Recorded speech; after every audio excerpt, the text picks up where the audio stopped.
নমস্কার বন্ধুরা, আমি সুশোভন আর আপনারা দেখছেন আপনাদের প্রিয় চ্যানেল অদ্ভুত অথচ বাস্তব। আজকের ভিডিওটি আপনাদের সবার জন্য অত্যন্ত জরুরি, কারণ আমরা এমন এক ইতিহাসের সাক্ষী হতে চলেছি যা হয়তো আগামী কয়েক দশক ধরে পৃথিবীর মানচিত্র বদলে দিতে পারে।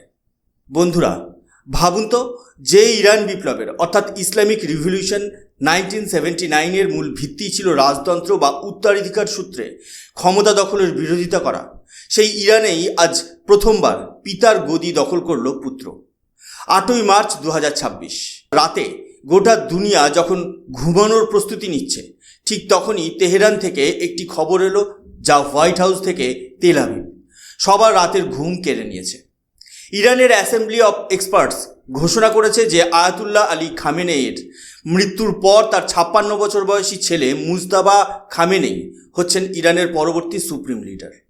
কিন্তু অবাক করা বিষয় হলো, এই নিয়োগের কয়েক ঘন্টার মধ্যেই ডোনাল্ড ট্রাম্প একটি টুইট বা ভিডিও বার্তায় রীতিমতো হুঁশিয়ারি দিয়ে বলেছেন এটি আমেরিকার কাছে অগ্রহণযোগ্য এবং এর পরিণতি হবে মারাত্মক। বন্ধুরা, এই হেডলাইনটা দেখুন। এখানে পরিষ্কার লেখা আছে যে মুজতাবা শুধু লিডার নন, তিনি একজন হার্ডলাইনার। অনেকে এটাকে ডোনাল্ড ট্রাম্পের এশীয় নীতির সবথেকে বড় ব্লান্ডার বা ঐতিহাসিক ভুল বলে ব্যাখ্যা করেছেন। কেন এটি একটি মস্ত বড় ভুল? কেন খামেনেইর ছেলে আসা মানেই ইসরায়েল আর আমেরিকার জন্য এক নতুন যমদূত? আর সবচেয়ে বড় প্রশ্ন, ইরান কি মাত্র 2 সপ্তাহ দূরে রয়েছে নিজেদের প্রথম পারমাণবিক বোমা বা নিউক্লিয়ার বোম পরীক্ষার থেকে? আজ এইসব জটিল সমীকরণ আমরা একদম সহজ ভাষায় বিশ্লেষণ করব। ঐতিহাসিকভাবে ইরান গত কয়েক দশক ধরে আমেরিকার চোখের বালি বা স্ট্র্যাটেজিক হেডেক। 1979 সালের সেই ঐতিহাসিক ইসলামিক বিপ্লবের পর থেকে ইরান নিজেকে একটি ইসলামী প্রজাতন্ত্র হিসেবে ঘোষণা করে এবং পশ্চিমী দুনিয়ার বিরুদ্ধে এক কঠিন এবং আপোষহীন অবস্থান গ্রহণ করে।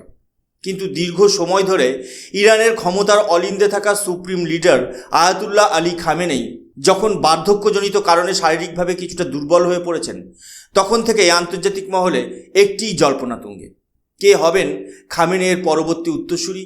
এই ক্ষমতার লড়াইয়ে যে নামটি সবথেকে বেশি রহস্য তৈরি করেছিল তিনি হলেন আলীর মেজ ছেলে মুজতবা খামেনেই। মুজতবা কোনোদিন প্রকাশ্য জনসভায় এসে ভাষণ দেননি বা সাধারণ রাজনীতিতে নিজেকে সরাসরি জড়াননি। তিনি সবসময় নিজেকে পর্দার আড়ালে রাখতে পছন্দ করেন, যে কারণে বিশ্বের বড় বড় ভূরাজনৈতিক বিশ্লেষকরা তাকে বলেন শ্যাডো অপারেটর বা পর্দার আড়ালের খেলোয়াড়। কিন্তু মনে রাখবেন বন্ধুরা, ইরানের ক্ষমতার আসল চাবিকাঠি কিন্তু বর্তমানে এই মুজতবা হাতেই রয়েছে। কারণ ইরানের সবচেয়ে শক্তিশালী এবং দুর্ধর্ষ সেনাবাহিনী, যাকে আমরা আইআরজিসি বা ইসলামিক রিভলিউশনারি গার্ড কর্পস বলি, তাদের সবথেকে প্রিয় পাত্র এবং সবথেকে আস্থাভাজন ব্যক্তি হলেন এই মুজতবা। আপনারা আমার স্ক্রিনে এই টাইমস অফ ইন্ডিয়ার নিউজ আর্টিকেলটি দেখুন, যেখানে পরিষ্কার লেখা আছে যে ডোনাল্ড ট্রাম্প মুজতবাকে লাইটওয়েট বা হালকা ওজনের বলে পরিহাস করেছিলেন। ট্রাম্পের দাবি ছিল যে বাবার ছত্রছায়া ছাড়া মুজতবার কোনো স্বতন্ত্র রাজনৈতিক অস্তিত্ব নেই। কিন্তু বন্ধুরা, বর্তমানে পরিস্থিতি বলছে ট্রাম্পের এই অবজ্ঞা বা আন্ডার এস্টিমেশন হয়তো আমেরিকার জন্য চরম বুমেরাং হয়ে দেখা দিতে চলেছে। কেন বলছি? আলী খামেনেই অন্তত পশ্চিম দুনিয়ার সঙ্গে মাঝে মধ্যে কূটনৈতিক ভাষা বা ডিপ্লোম্যাটিক ল্যাঙ্গুয়েজ ব্যবহার করতে জানতেন, কিন্তু এই মুজতবার মানসিকতা সম্পূর্ণ আলাদা। তিনি কোনো আলোচনা নয়, বরং বিশ্বাস করেন সরাসরি সংঘাতে। মুজতবার আদর্শিক ভিত্তি যদি আমরা খুঁজি, তবে দেখা যাবে তার রাজনৈতিক গুরু বা শিক্ষক ছিলেন কট্টরপন্থী আয়াতুল্লাহ ইয়াজিদি। ইয়াজিদি মনে করতেন যে ইসলামের স্বার্থ রক্ষা করতে হলে পশ্চিমের সাথে কোনো আপোষ করা চলবে না, বরং ইরানকে এমন কিছু স্পেশাল উইপেন বা বিধ্বংসী মরণপণ অস্ত্র তৈরি করতে হবে যার ভয়ে পশ্চিমা দুনিয়া থরথর করে কাঁপবে। আর যখন এই মুজতবা খামেনেই এর প্রচ্ছন্ন মদতে ইরান হরমুজ প্রণালী বন্ধ করার মতো চরম পদক্ষেপ নিচ্ছে, তখন বোঝা যাচ্ছে যে তিনি রাশিয়ার সঙ্গে মিলে একটি নতুন অ্যান্টি ওয়েস্ট ফ্রন্ট তৈরি করতে চাইছেন। ইরানের এই কট্টরপন্থী অবস্থান ভারতকে একদিকে যেমন হরমুজে সুবিধা দিচ্ছে, ঠিক অন্যদিকে পশ্চিম এশিয়ার সামগ্রিক স্থিতিশীলতাকে এক বড়সড় আগ্নেয়গিরির মুখে দাঁড় করিয়ে দিয়েছে। ট্রাম্প যাকে লাইটওয়েট ভেবেছিলেন, সেই মুজতবায় এখন বিশ্ব রাজনীতির হেভিওয়েট প্লেয়ার হয়ে উঠেছেন। বন্ধুরা, এখন আপনাদের বুঝতে হবে কেন ফতোয়া শব্দটা আন্তর্জাতিক রাজনীতিতে এত গুরুত্বপূর্ণ ছিল। আপনারা হয়তো জানেন যে আলী খামেনেই আজ থেকে প্রায় 2 দশক আগে একটি ধর্মীয় ডিক্রি বা ফতোয়া জারি করেছিলেন, যেখানে তিনি বলেছিলেন পারমাণবিক অস্ত্র তৈরি করা বা মজুত করা ইসলাম বিরোধী বা আন ইসলামিক।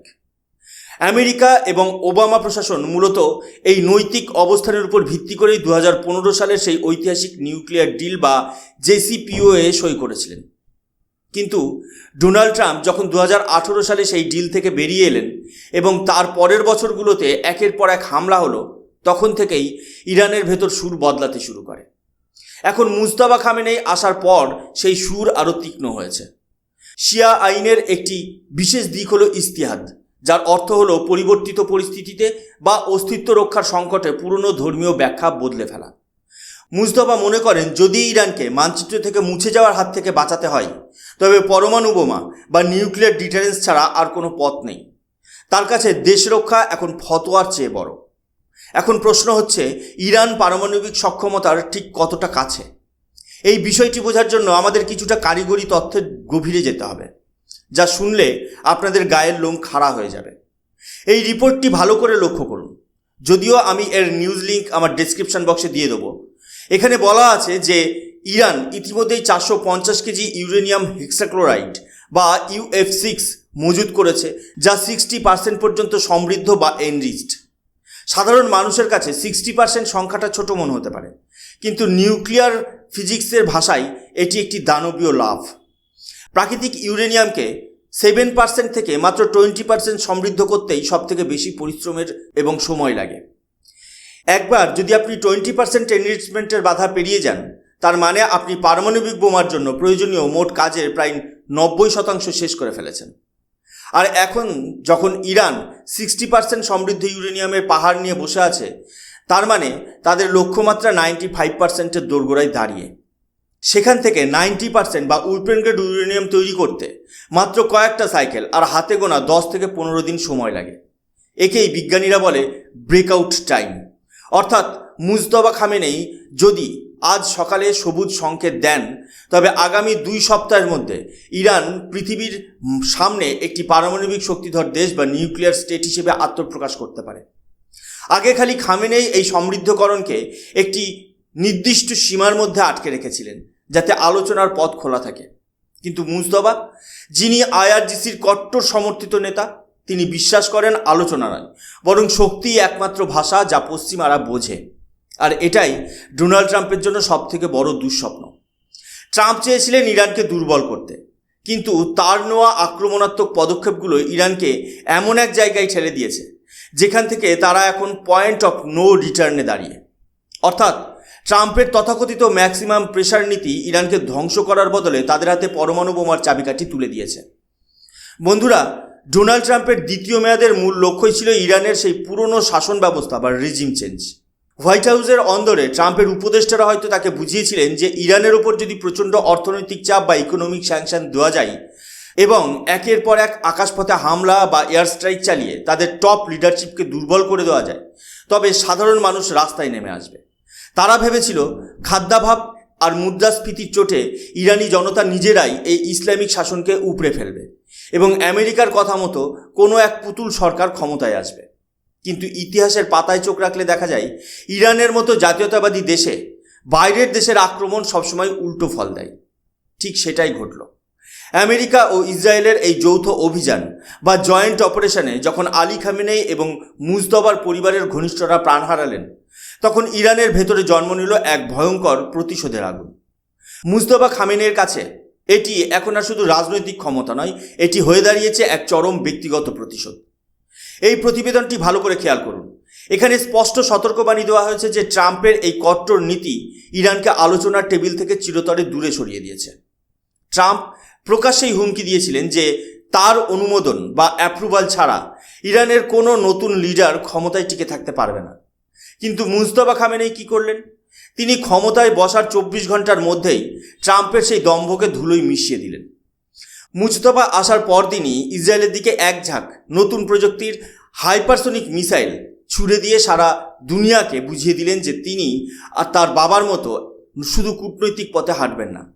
তিনি দেখিয়ে দিলেন যে ইরানের IRGC এখন অনেক বেশি আত্মবিশ্বাসী। ট্রাম্পের ক্যালকুলেশনে সবথেকে বড় ভুল বা ব্লান্ডার ছিল এই যে তিনি ভেবেছিলেন ইরান ভয়ে গুটিয়ে যাবে, কিন্তু বাস্তবে ইরান এখন আমেরিকার নিয়ন্ত্রণের বাইরে চলে গেছে। আগে ইরান ছিল কেবল মধ্যপ্রাচ্যের বা মিডিল ইস্টের একটি আঞ্চলিক শক্তি, কিন্তু মুজতবার নেতৃত্বে তারা এখন একটি গ্লোবাল থ্রেট বা বিশ্বজনীন হুমকিতে পরিণত হয়েছে। কেন? কারণ এখন ইরানের হাতে শুধু মিসাইল নয়, রাশিয়ার দেওয়া অত্যাধুনিক রাডার সিস্টেম এবং উত্তর কোরিয়ার মতো কড়া সামরিক মনোভাবও রয়েছে। ট্রাম্প ভেবেছিলেন তিনি আগুন নেভাতে এসেছেন, কিন্তু বাস্তবে তিনি যেন তপ্ত কড়াইয়ে পেট্রোল ঢেলে দিয়েছেন। এখন পরিস্থিতি এমন যে ইরান যদি প্রতিশোধের নেশায় একবার কোনো বড়সড় পারমাণবিক পদক্ষেপ নিয়ে ফেলে, তবে গোটা বিশ্বকে তার মাসুল গুনতে হবে। মুজতবা খামেনের ক্ষমতার মূল স্তম্ভ হল IRGC। এই বাহিনী ইরানের শুধু সেনাবাহিনী নয়, এটি তাদের অর্থনীতির একটি বড় অংশ নিয়ন্ত্রণ করে। মুজতবা আসার ফলে সিরিয়া, লেবানন এবং ইয়েমেনে ইরানের যে ছায়াযুদ্ধ বা প্রক্সি ওয়ার চলত, তা আরও কয়েক গুণ বেড়ে যাবে। মুজতবা মনে করেন পশ্চিমী দুনিয়ার সাথে আপোষ করা মানেই হলো ইসলামী বিপ্লবের আদর্শকে বিসর্জন দেওয়া। আপনারা যদি ম্যাপের দিকে তাকান, দেখবেন ইরানের বেশিরভাগ পারমাণবিক কেন্দ্রগুলো, যেমন নাতাঞ্জ বা ফোর্দো, সবই পাহাড়ের নিচে গভীরে লুকানো। ট্রাম্পের বিশাল ফোর্স দিয়েও সেগুলোকে ধ্বংস করা প্রায় অসম্ভব। ট্রাম্প এখন বলছেন যে তিনি ইরানের তেল ক্ষেত্রগুলোকে দখল করবেন, কিন্তু মুজতবা খামেনের হাতে যদি পারমাণবিক ব্ল্যাকমেল করার ক্ষমতা চলে আসে, তবে আমেরিকা কি সরাসরি যুদ্ধে নামার সাহস দেখাবে? বন্ধুরা, মুজতবা খামেনের এই ক্ষমতা দখল কেবল তেহরান বা ওয়াশিংটনের মধ্যে সীমাবদ্ধ নেই, এর ঢেউ আছড়ে পড়েছে সারা বিশ্বে। মস্কো থেকে বেজিং, সবাই এখন এই নতুন সমীকরণের দিকে তাকিয়ে। রাশিয়ার সঙ্গে ইরানের সম্পর্ক এখন আর শুধু বন্ধুত্বের নয়, এটি এখন একটি স্ট্র্যাটেজিক ডিফেন্স পার্টনারশিপে পরিণত হয়েছে। অন্যদিকে ইসরায়েল মনে করছে মুজতবার কট্টরপন্থী মনোভাব তাদের রাষ্ট্রীয় অস্তিত্বের জন্য এক বড় সংকেত বা এক্সিস্টেন্সিয়াল থ্রেট। কিন্তু সবথেকে ভয়ঙ্কর প্রভাব পড়বে বিশ্ব অর্থনীতিতে।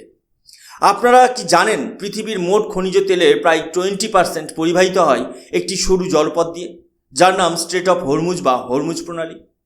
এই জলপথের চাবিকাঠি এখন মুজতবা খামেনেই এবং IRGCর হাতে। মুজতবা যদি একবার এই প্রণালী বন্ধ করে দেওয়ার হুমকি দেন বা কোনোভাবে সাপ্লাই চেইন ব্যাহত করেন, তবে বিশ্ববাজারে তেলের দাম এক রাতেই আকাশ ছোঁয়া হয়ে যাবে। এই রিপোর্টটি দেখুন। এখানে বলা হয়েছে যে ইরানের মিসাইলগুলো এখন হরমুজ প্রণালীর যে কোনো জাহাজকে লক্ষ্যবস্তু বানাতে সক্ষম। যদি তেলের দাম ব্যারেল প্রতি $200 ছাড়িয়ে যায়, তবে আমেরিকা বা ইউরোপের উন্নত দেশগুলোর অর্থনীতি তাসের ঘরের মতো ভেঙে পড়বে। মুজতবা খামেনেই খুব ভালো করেই জানেন যে ট্রাম্পের সবথেকে বড় দুর্বলতা হলো আমেরিকার অভ্যন্তরীণ অর্থনীতি। তাই তিনি এখন এই অর্থনৈতিক হাতিয়ার বা ইকোনমিক উইপেন ব্যবহার করেই ট্রাম্পকে ব্যাকফুটে ঠেলে দিতে চাইছেন। অর্থাৎ যুদ্ধটা এখন আর শুধু সীমান্তে নেই, এটি এখন সরাসরি সাধারণ মানুষের পকেটে এবং বিশ্ববাজারের স্থিতিশীলতার উপর আছড়ে পড়ছে। পরিশেষে বলা যায়, মুজতবা খামেনের এই অভিষেক মধ্যপ্রাচ্যের ইতিহাসে এক নতুন অধ্যায়ের সূচনা করল। একদিকে ডোনাল্ড ট্রাম্পের একরোখা নীতি এবং অন্যদিকে ইরানের কট্টরপন্থী নেতৃত্বের জেদ। এই দুয়ের মাঝে পড়ে সাধারণ মানুষ এবং বিশ্ব শান্তি এখন এক অনিশ্চয়তার মুখে। মুজতবা কি পারবেন ইরানকে পারমাণবিক শক্তি হিসেবে বিশ্বের দরবারে প্রতিষ্ঠা করতে, নাকি ট্রাম্পের পরবর্তী কোনো পদক্ষেপ এই শাসন ব্যবস্থাকে সত্যিই চ্যালেঞ্জের মুখে ফেলবে? বন্ধুরা, এই ছিল আজকের ইন ডেপথ অ্যানালিসিস। ট্রাম্পের এই পদক্ষেপ কি সত্যিই তার জীবনের সবথেকে বড় স্ট্র্যাটেজিক ফেলিওর? আপনারা কি মনে করেন?